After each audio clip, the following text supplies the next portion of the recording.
Do you ever see something that somebody else has already made and think, I want to make that too? Like, not only do you want to have the thing, but you also want to go through the process of figuring out how it goes together and how it works. That was me a few days ago when I was scrolling through Instagram, as one does, and came across this post and became immediately entranced. It's from the designer Leanne Huang, who has her own independent fashion brand, and she creates all sorts of these fantastical clothing items, and they're all so incredible, but one reoccurring theme in her work is lenticular images. Now, what is that? You may be asking. Lenticular images are pictures that are printed or otherwise applied to a ridged three-dimensional surface that allows for two images to be enmeshed with one another, so that each image can be seen from different angles, oftentimes creating the illusion of movement. You're probably familiar with these on like trading cards or notebook covers, any of those plastic holographic picture things that made that really fun sound when you scratch your fingernails across them.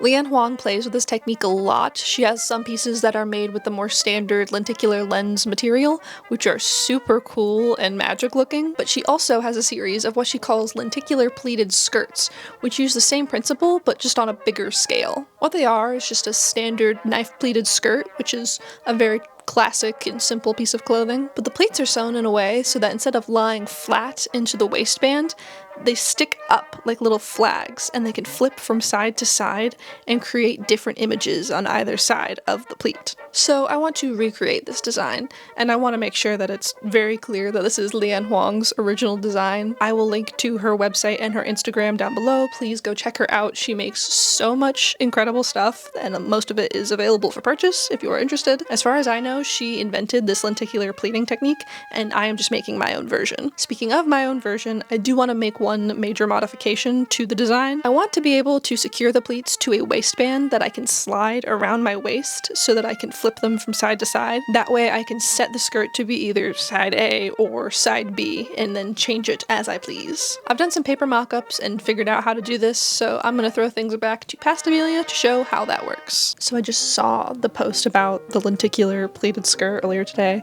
and I cannot stop thinking about it. So I'm gonna make a little paper mock-up to try and see if the vision I have in my mind for the, like, adjustable waistband would actually work or not. So I marked evenly spaced lines onto a strip of paper, folded it into knife pleats, and colored one face of the pleats pink to have a clear distinction between side A and side B. Then I attached the quote-unquote waistband to the pleats by stapling it to the peaks of the pleats.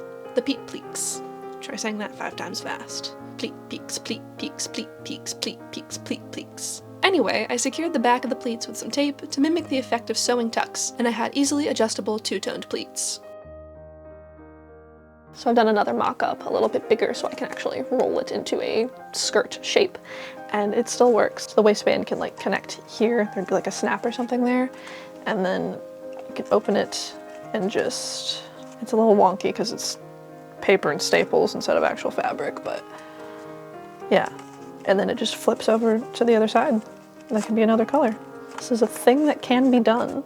It does kind of look like bacon with these colors, but it's possible. Okay, so I've got all of my paper mock-ups. Yes, I did a third one just to figure out some final details. I also did a little fabric mock-up sample thing just to work out specific construction details so I know how I want to finish everything. So now it's time to actually make the thing, and I'm only kind of scared. I realized that the width of the pleats, like the depth of the pleats, has to be a multiple of your waist measurement. I was planning on doing 3-inch wide pleats, but my waist measurement is 28 inches, and so 28 does not divide evenly by 3, because if it's not, you'll have like a fraction of a pleat or like one that's slightly bigger than the rest, and that's just kind of weird, so it needs to be something that is easily divisible by your waist measurement. So instead I am switching to 2-inch deep pleats.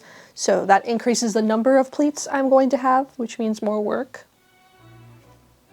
What if I did 4-inch deep pleats? Because then I would have 7. That's not a lot. Yeah, we'll do the 2-inch pleats. That's not...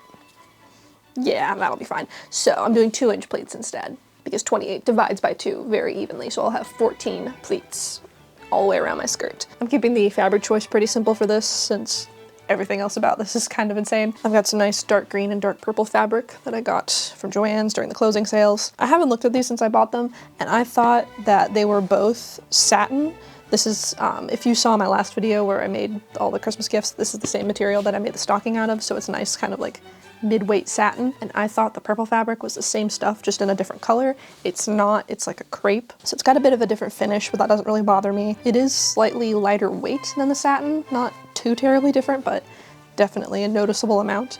So that should be an interesting factor in working with this. But they look really pretty together, so I really want to use them. So I guess the next step is to start cutting these up into strips.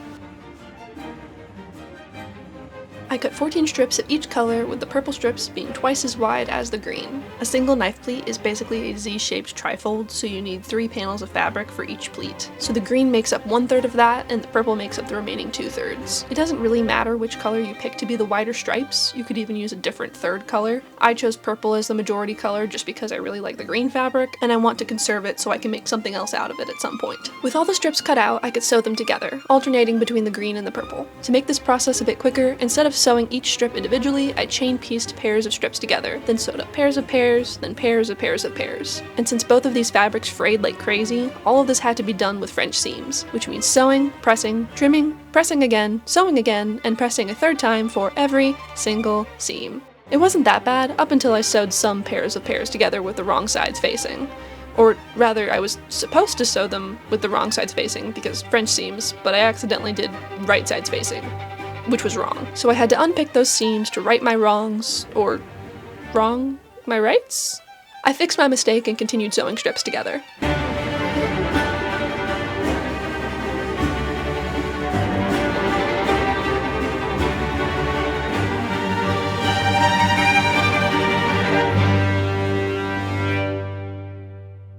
With all the panels assembled, I decided to finish the bottom edge first, just so I wouldn't have to worry about it fraying while I worked. I trimmed the edge to be nice and even, and then cut a long strip of purple fabric. I didn't want to do my usual double fold hem with all of these French seams, it would be too bulky, so I did a bound hem instead. I sewed the strip of purple fabric to the right side of the skirt, then pressed it over to the wrong side, then folded and pressed the raw edge under. Typically, you would use bias binding for this, but since I didn't need to go around any curves, and the purple fabric is pretty lightweight as it is, I just cut the binding on the straight grain. Then I could stitch the binding down. Now this method does leave visible top stitching on the front of the garment. I could match the thread to the green or to the purple, or if I was being really persnickety, I could switch thread colors for each panel. Instead, I opted for brown thread, which almost works for both colors, so at least it's consistent. With the hem finished, I could move on to the top edge, which was somewhat more complicated. I leveled off the raw edge, and then I could sew down the pleats. I stitched the top edge of each folded section right sides facing, so that each little flag of fabric could be turned right side out and have a finished edge.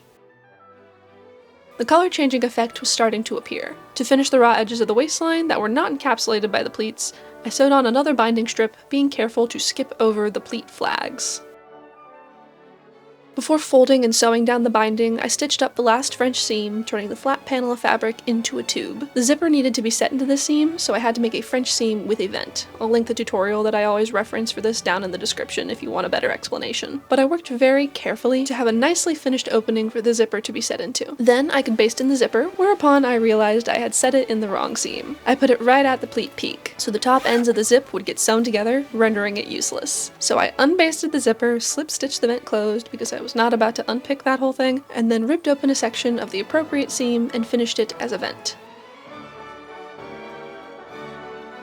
I gave everything a good press, and then set about stitching closed the top 8 inches of the pleat flags to hopefully make them flip from side A to side B a little bit easier. I was being really precise about it too, very carefully stitching in the ditch to hide the top stitching, pulling all the thread tails to the back and knotting them off so there was no visible back stitching. So of course, since I put so much effort into doing this nicely, the stitched sections were too long and made the skirt too tight to get on.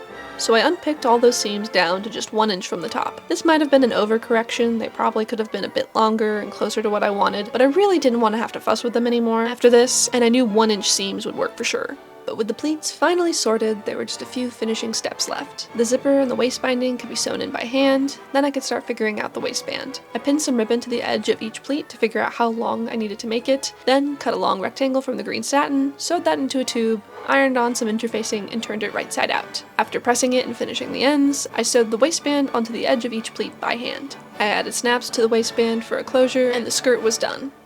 So the skirt is all finished, and it isn't too Barney-esque, so we're good there. I'm really happy with how it came out, and I feel like I learned a lot of stuff. The main thing that I learned is that Leanne Huang is extremely skilled and talented, because this was really hard, and everything that she's made is so beautiful and well done, so props to her once again. So now that I have a really clear idea for the construction, I want to make a second skirt. I want to try and fix a few things and make some changes just to experiment. The main issue that I have with this one is that some of the little pleat flags are a little bit too narrow, so they don't quite cover the middle bit. I had planned for the flags and the middle bits to be the exact same width, so if anything was a little bit off in my assembly, and there always is, there's going to be a bit of a gap. So for the second one, I'm going to make the part of the pleat that folds over a little bit wider than the part that it's meant to cover. I think like a 1/2 inch overlap. I also want to use a stiffer fabric. The fabrics that I used for this one were just kind of wibbly-wobbly, which I really like the look of in this skirt, but this time I want everything to be a bit crisper and sharper. So this time I'm going to be using some nice sturdy cotton. This is just from a thrifted bed sheet, but it's pretty similar to like a quilting cotton in terms of weight. I also might put some interfacing into the pleats, but I'm not sure yet, so we'll have to see. Now, of course, this is just plain white fabric. That's not gonna make a very interesting transformation skirt, you know? I'm not going for a Pantone color of the year themed skirt. So I also want to try and draw on this fabric with alcohol ink markers and then spray that with rubbing alcohol, which will let the ink spread out and bleed and make a really pretty design. I've seen Kathleen Illustrated here on YouTube do some stuff similar to that, and it looks really fun. I want to try it. So I'm thinking like a really abstract sort of forest that's like green and summery on one side, and then you flip it and it's like warm autumny colors on the other. So I think that'll be really fun. And I'm really excited to do that. I've got my fabric cut into 3 chunks. So this is everything I'll need for the summery part, everything for the autumn part, and then like an in-between state for the in-between panels. So I'm gonna go draw some trees.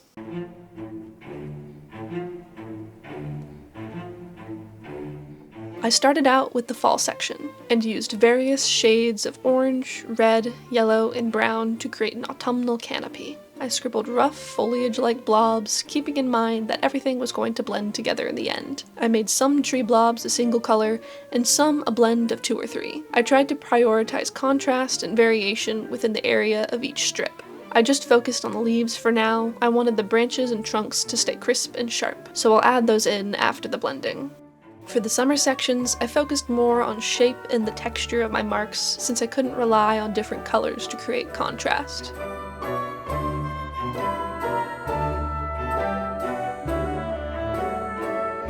For the in-between sections, I just tried to eke out the last remaining dregs from both my markers and my patience.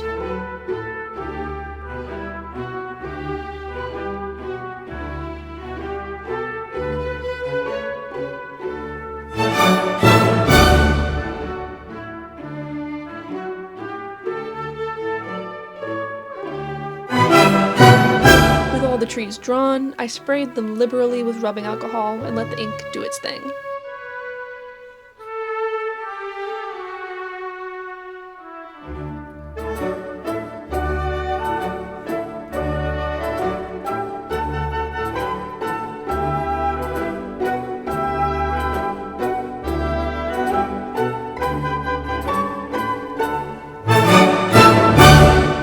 Final details, and the fabric was ready.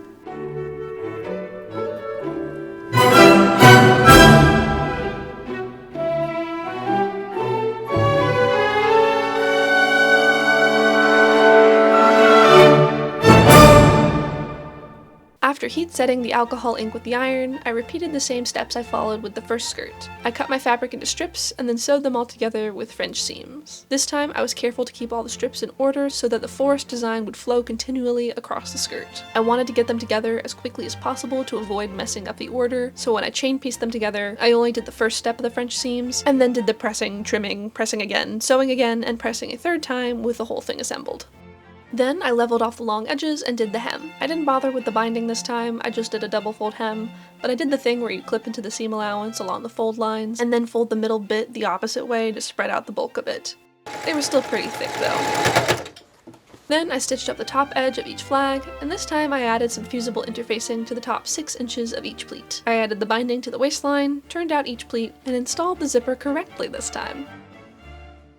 I sewed the top 1.5 inches of each pleat along the seams with the in-between panels, and I also top stitched along the full length of each pleat for some added structure. I don't think this ended up doing much, but it didn't hurt either. I finished up the binding by machine, made up a quick waistband just like before, and hand sewed it to the pleats using a slightly loose blanket stitch this time to create a bit of a hinge so the pleats would turn a bit easier than on the first skirt. And with a final hook and bar closure on the waistband, both skirts were done, and we can take a look at the final results.